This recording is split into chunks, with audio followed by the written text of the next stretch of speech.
From NJ PBS Studios, this is NJ Spotlight News with Brianna Venozzi. Hello and thanks for joining us tonight. I'm Joanna Gagis. Brianna Venozzi is off. Coming up in the broadcast, a possible cancer cluster in Keyport has residents demanding answers about a former landfill. Plus, Newark teens can vote in their school board elections, so why were some 16 and 17-year-olds turned away at the polls this week?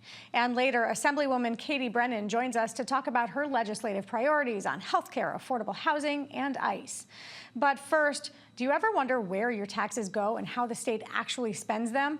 Well, today, Governor Sherrill and members of her administration announced the launch of the New Jersey Report Card. It's an interactive public website that lets you see exactly where your tax dollars go, how much goes to funding schools, pension and health benefits, or state property tax relief programs and agencies like NJ Transit. You can find it at reportcard.nj.gov, and the site will be updated throughout the budget process. But if you go on today, you can see exactly how the governor's proposed $60.7 billion has been budgeted. Now, Sherrill said this morning this is one way to fulfill the executive order she signed on Inauguration Day, setting a standard that, quote, state government will be transparent and accountable for every New Jerseyan. Here's more of what she had to say. This is your government. You should be able to see what it's doing with your money and what the services that you're paying for are delivering. So we're making sure that government works for you, and this report card is just one of the steps we're taking to make sure that it does. One of the largest drug busts in New Jersey history just went down in Clifton. Nangle Solorzano was found with 40 kilograms of fentanyl, 52 kilograms of methamphetamine, and more than 2 kilograms of crack cocaine, which is called cocaine base. He's been charged with trafficking the narcotics out of a residential apartment complex in Clifton. He's also been charged with several firearms offenses after law enforcement found an AK-47 with a large capacity magazine, a 12-gauge shotgun, a stolen handgun, and a variety of ammunition in his garages and vehicles. Solorzano is facing 2 counts of possession with intent to distribute, and each count carries a possible life in prison sentence and a maximum fine of $10 million. The investigation was a joint effort across New Jersey and New York agencies, including the DEA, and the charges are brought by the new U.S. Attorney for New Jersey, Robert Fraser.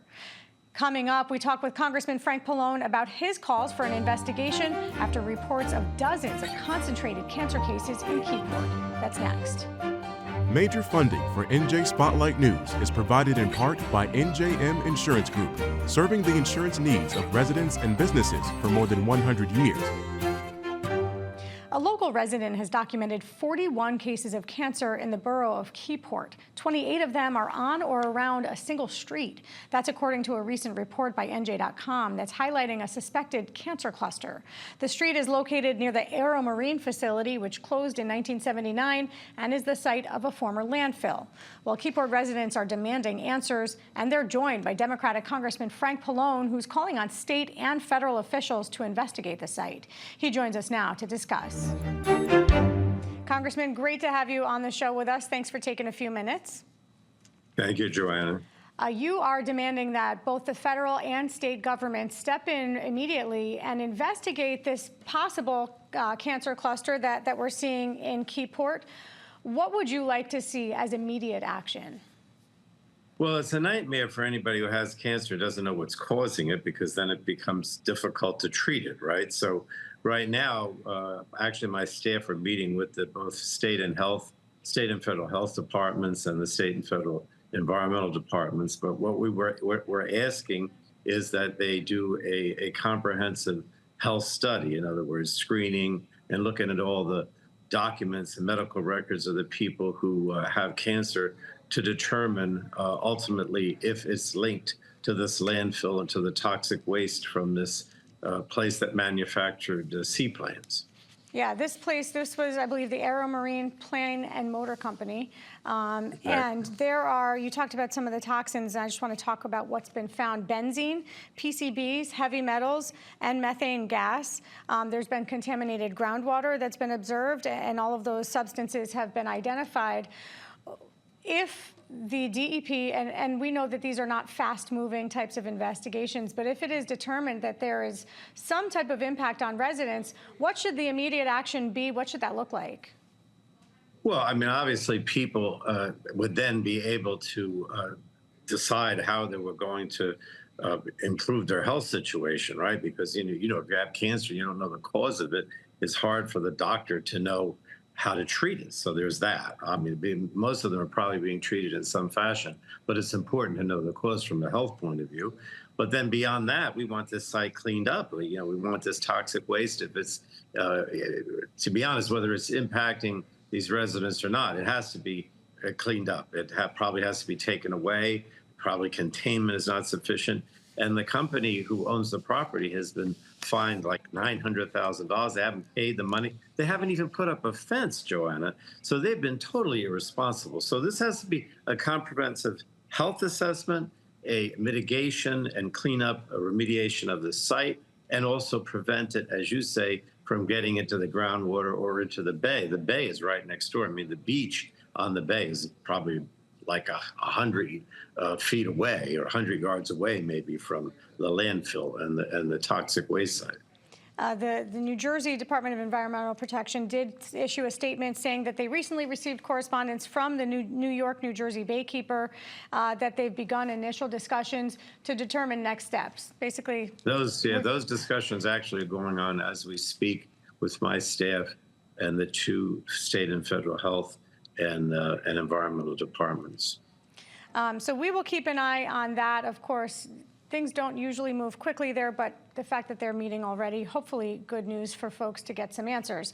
Earlier this month, I know that you met with some reproductive health advocates. You are pushing back on a federal probe. I want to set the context for this. The Trump administration in March said that it was going to be probing New Jersey's law passed in 2022 that requires health insurers to cover abortion. Now, they say that this potentially violates federal law that protects employees and insurers from having to cover abortion if it violates their beliefs. You push back on that. What's your resistance to that probe? Well, the problem is that the Trump administration and the president himself keep saying that even though Roe v. Wade, which guaranteed a right to abortion, has been overturned by the Supreme Court, that it's going to be up to the states to decide if they want to protect abortion rights. And New Jersey clearly does, and I'm glad that they do. And now I think what's really happening is that the Trump administration is trying to prohibit abortion even in states that are allowing it. And that's what this is all about. This is, this idea that we need data. It's just, the president wants a national abortion ban, and he is totally contradicting what he said previously, which is it's up to the states. He doesn't want to leave it up to the states. He wants to ban it nationally. Yeah, he has asked New Jersey to turn over its abortion-related data to the federal government. But does New Jersey run the risk right now of violating a federal law that allows employers or employees to deny this care if it violates their beliefs? There isn't a single insurance company in our state that is not willing to cover abortions. So this is a false narrative, not on your part, but on the part of the Trump administration. Nobody is saying that insurance companies shouldn't or are not willing to cover abortion. It's always obviously up to the woman if she wants to have an abortion. It's up to the doctor if he doesn't want to perform an abortion. There's no issue there. But the idea that insurance companies would not cover abortion, that's a way of eliminating abortion care, because who's going to be able to have an abortion if their insurance doesn't cover it? So let's switch gears again. I know that you've been vocal in your criticism of the war and all of the activity that's happened in the Middle East. We see activity ramping up again overseas. First, given where we are right now, what would you like to see from the administration in terms of how it's handling either diplomacy with Iran or how they're handling the Strait of Hormuz and the activity there? I say end the war now, Joanna. The president goes back and forth, back and forth. He set forth these goals of eliminating nuclear potential in Iran, change of regime. None of that is happening. And, I think he's very equivocal about what he really wants to do. And my answer is, look, this war should be over. Oil prices keep going up, fertilizer prices, Americans are hurting, and we're accomplishing absolutely nothing. And I just think that he has no idea what to do. He has no plan. We should just get out of there. where do you stand right now in terms of the U.S. support of Israel? Do you believe that there should be additional guardrails in terms of how and when we are either providing military support or money to Israel? Israel is our ally. I believe we should support our ally, and we should continue to provide them with their ability to defend themselves. And if that, that means that they need certain weapons and help from the United States, then we should provide it. One of the things that really disappoints me about the Trump administration is that they just keep eliminating most efforts to help our allies, whether it's NATO, whether it's Japan, Korea. And that's not a good thing to do. We need to continue to support our allies, and we should work in tandem with them in terms of what we're doing. So no, I don't support cutting off aid to Israel. You were on the House floor with newly sworn in Congresswoman Ana Lilia Mejia. There's a new face there, and then new faces coming because we have Congresswoman Bonnie Watson-Coleman will be retiring. I'm just curious how you see the makeup of New Jersey's congressional delegation shaping up. Your thoughts about the addition of Congresswoman Mejia? Well, I don't want to see Congresswoman Bonnie Watson-Coleman leave because she's great. But Ana Lilia Mejia, she is succeeding our governor. And so we need a new congresswoman, and she's great. She really set a goal, really, of creating a lot of enthusiasm and getting more people involved, particularly young people involved in elections. She's a progressive. I like her a lot. And she's going to be a great addition, or she is a great addition to our House delegation. All right, we have to leave it there. Congressman Frank Pallone, thank you so much for joining us today. Thank you. Take care, Joanna. The Newark school board election took place this past Tuesday. As usual, voter turnout was pretty low. All of the projected winners were backed by Newark Mayor Ras Baraka for the second year in a row, meaning the full school board now is part of his slate. 2 years ago, Newark became the first city in New Jersey to lower the voting age for school board elections. But according to reports, many 16 and 17-year-olds had trouble casting their ballots this week. Here to talk about what happened in this election is Jesse Gomez, reporter for Chalkbeat Newark. Jesse, good to have you with us. Thanks for having me, Joanna. Lots of teens. I want to start with the teen portion of this. Many teens were met with confusion at the polling sites. Can you just tell us some of what you heard in terms of how they were greeted or turned away in some cases? Yeah, so on Tuesday, the Newark school board election took place. I visited different polling locations, and I met with teens who told me that when they actually went to go vote, they encountered jammed machines when they were trying to scan their ballots in. They even encountered a poll worker who didn't even know that 16-year-olds were allowed to vote. Other teens said that they had to be moved around to different polling sites. So just lots of confusion that honestly makes it just harder for them to vote. And, they've been on the ground since the city lowered the voting age to 16, and they're trying to vote. But these obstacles have made it difficult for them to engage in their newly gained right. There is actually a coalition of kids that you wrote about that have been out there trying to get more of their peers to vote, trying to engage them in this civic duty. But they were met with some resistance from members of the existing board. What can you tell us about that? Yeah. So this coalition, they're called the Youth Power Action Coalition, convened by the GEM Project, which is another youth organization in Newark, who is trying to boost civic engagement among teens. They actually created proposals and presented it to the board in November, and they wanted to create more oversight over policies around student mental health and the school infrastructure. They came back to the board in February after months of urging the board to work with them and talking to the board about their own proposals. But again, in February, they were rejected by the school board, and really no explanation as to why. I'm curious if there was some resistance from this group of young people to any of the candidates who were put forward who won part of the Newark mayor's slate. Well, in terms of opposition, I mean, these teens were really just trying to understand what the candidates, were running for, why they were running, and really also just understand the basics of what a school board does, right? So there really are a lot of hurdles that these teens have told me, even in just being able to vote, right? So last week, or a couple weeks ago, actually, I was at a youth summit that this coalition had organized to really engage their peers about what it means to be civically engaged in Newark and really what it means to vote in a school board election, right? Like historically, we know that across the state, school board election turnout is low. And so these teens had a really massive task in not only educating themselves about, who the candidates are, what a school board does, but also educating the rest of the Newark 16 and 17-year-olds. I want to ask you more broadly now about the Newark School Board. We've seen and we've had Republicans on this show questioning some of the spending that's come out of the district. In particular, there's this call for an investigation into $287 million in COVID relief funds. At the same time, the superintendent is facing criticism over hosting yet another lavish birthday party. Some say he has every right to do that. Others say it's in poor taste. Did you hear any of the candidates on this slate, on this mayor's slate, talking about accountability, affordability, oversight of the Newark School Board finances? Yeah, well, to kind of, backtrack a little bit, in Newark, there really were only two school board debates, right? One hosted by this Teen Youth Coalition and another one hosted by the Newark NAACP.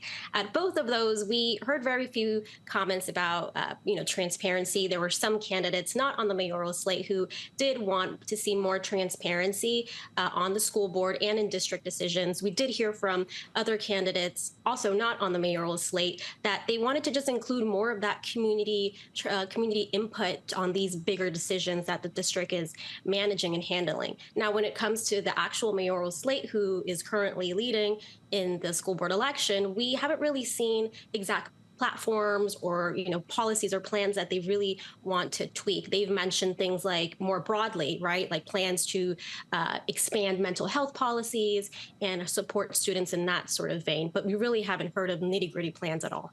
I should say we had Superintendent Roger Leone on, and he says he stands behind all of the spending decisions that have been made by the board overall, including the COVID relief funds. I do have to ask you, there's this deal, I know you've looked at it too, that would lease a building at the cost of $500 million to the district. We asked the superintendent about this as well. The building is owned by a funder, a sponsor, campaign sponsor of the mayor. His name is Scott Fields. When the mayor was asked about it, he said, "This has nothing to do with me. I have no part of the decision-making of the Newark School Board." But interesting that for yet another year, the folks who were backed by him have won. Is there true independence here? Are these candidates really independent of mayoral influence in your mind, as you see it? Well, I think that's a really important question, and that's a question that I've asked many in the community as well. I mean, the community has been clear that they want to see more transparency, that they want to be included in district decisions. I mean, they fought for local control after being under the state's operation for 25 years. And I think at the end of the day, there is a very strong need for the community to be more involved in whatever the district decides to do, right? And so when it comes to, is the mayor's influence on the school board real? I mean, that's yet to be determined with this new school board, right? But I do think that the calls from the community are very clear that something needs to change. All right, Jessie Gomez, reporter for Chalkbeat Newark. Thank you so much. Appreciate it. Thanks for having me. New Jersey has more than a handful of freshman legislators this session. One of them in particular started her term in Trenton ready to take on a number of the issues she ran on, from health care to affordable housing, even going after ICE. She's Assemblywoman Katie Brennan from the 32nd District. She's already put forward many bills on these issues, and she joins us now as part of our Under the Dome series. Welcome, Assemblywoman. Great to have you. Thank you. Thanks for having me. I want to start with what's happening in Jersey City, part of your district, where there's the potential closure. It was closed, and now potential reopening, I guess, of Heights University Hospital. First, what do you make of what's happened so far? And we're going to get into what happened with the hearing, but what do you make of the closure? And now they're saying that potentially the hospital could reopen.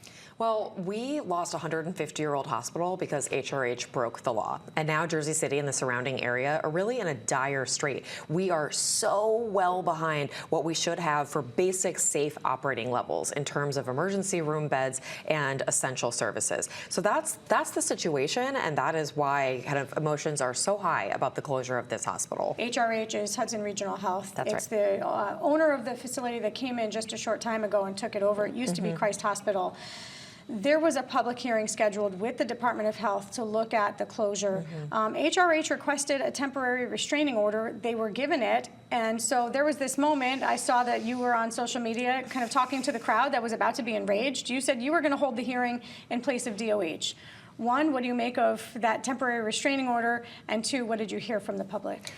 HRH is the only hospital system that has ever not followed the law in New Jersey. So hospitals are highly regulated, and when they're shutting down, there's a reason, there's a process, and it is to make sure that the communities are not left where we are today in Jersey City. And as part of that process, they go through a certificate of need, they apply to the state, and there's this hearing that is held. They did not do that. They, with almost no warning, fired hundreds of people. They then threatened and ultimately closed an emergency room in 48 hours. So we were finally about to have that hearing. They filed a restraining order, and it's kind of on a technicality. They said, well, because we're already closed, we can't have this hearing about being closed. And they were granted that temporary restraining order. And so truly moments before the Department of Health's meeting was about to begin, we learned about this. The department was escorted out of the building, and I and some of my colleagues said, okay, look, we've got just a ton of folks here that are deeply concerned, and we want to hear from them anyway, though it was not the official hearing. What kinds of things did you hear from residents? They're terrified. They all remember what happened, whether it's Superstorm Sandy or 9/11, or even when the plane landed in the Hudson, when Jersey City Medical Center floods on just any given Tuesday, when there's overflow, what happens? And now that we are without that, we have 1/3 of the number of beds of even a similar sized place like Newark, but we have more people in the city during the day. We are considered a healthcare desert now. And so there's the emotional ties of I was born here, my mother died here, whatever it is. But there's also just the absolute kind of panic about what does this mean when it takes so long to get across the city or to leave the city to get healthcare services. Just that lack of emergency service. That's right. What would you see as success in this case? Is it HRH continuing that service? I think that we've all lost a lot of faith in them operating it, but we wanted the services to stay open while we figured out what was next. Okay, if you don't think that this is viable, and there's a lot of reasons why it's not, namely the role of private equity buying up the land, renting it to themselves, jacking up prices, that's something we have to stop.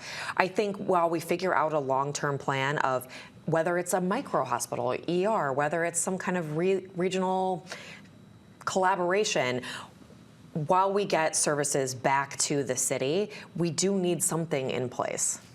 Let's switch gears. You're also pretty prolific here in terms of some legislation addressing housing, rent control in particular.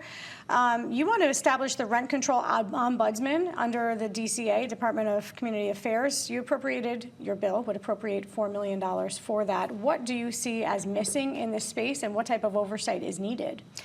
We have a housing crisis, not just in Jersey City, not just in Hoboken, not just in New Jersey, but nationwide. And renters are bearing the brunt of that. More than half of all New Jersey renters are considered cost burden, which means they're paying more than 30% of their income toward housing.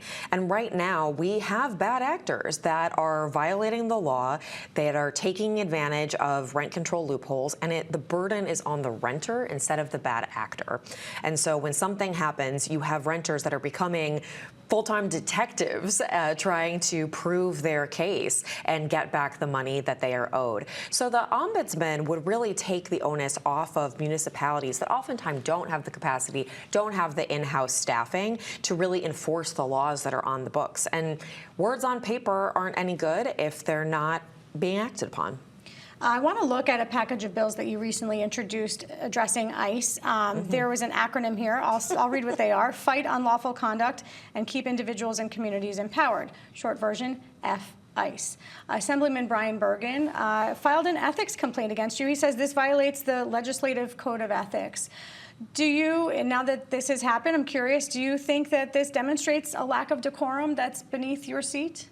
Well, first, as much as I want to take credit for the name, I can't. All credit goes to my Senator Raj Mukherjee for coming up with that.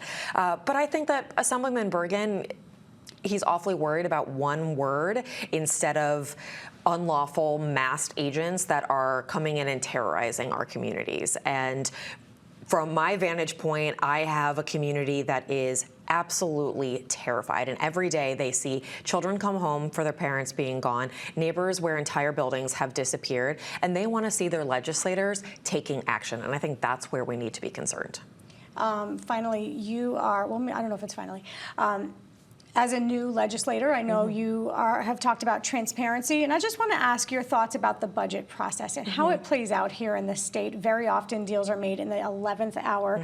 Would you like to see changes made there? I would, and Assemblywoman Brennan is my seatmate, and I have introduced some measures to make the process more transparent. I think that people want receipts. It's a vital part of trusting your government and understanding, okay, this is what I pay for and this is what I get. And it helps us engage with our community. It helps us be more effective. When I worked in New York for the Governor Kathy Hochul for a couple of years, she'd introduce the budget. It'd all be up online. You'd have both houses mark it up like track changes, and the public could be a part of that process. And I think that creates a lot more trust in our government. This is happening at a time when we just saw the governor release this report card for the budget and where the money goes. Do you think that this administration is open to those types of changes? It seems so. I'm really encouraged by the budget report card and the work that Governor Sherrill is doing to increase transparency, and I'd love to keep working with her on that. All right, we have to leave it there. Assemblywoman Katie Brennan, thank you so much for coming in to talk to us. Thank you. Under the Dome is made possible in part by the Corporation for Public Broadcasting, a private corporation funded by the American people.